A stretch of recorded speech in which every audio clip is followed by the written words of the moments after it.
অনেক দিন ধরে গাঁজা খাই না, অনেক দিন ধরে গাঁজা খাই না। কি করিস তুই? তুই কি করিস? তুই গাঁজা পাস না? হ্যাঁ, 7 দিন ধরে গাঁজা খাই না, আর 7 দিন ধরে আমার হাগা ধরে না। তুই জানিস না তুই কি করিস?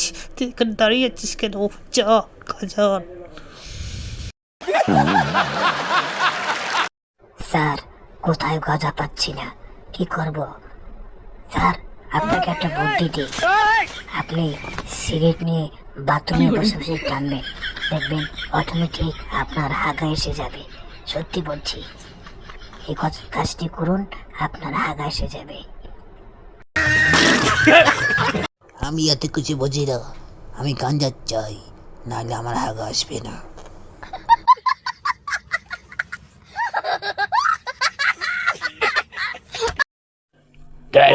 গাঞ্জা করে বাচ্চারা তোকে গাঞ্জা খাওয়াইতেছি, তোকে আগা ধরা না, তোকে আগা আজকে শুলাই দেবো, তোকে ওখানে ভিতরে কটা বাড়ি দিয়া তোকে আগা বাই করুম তোরা।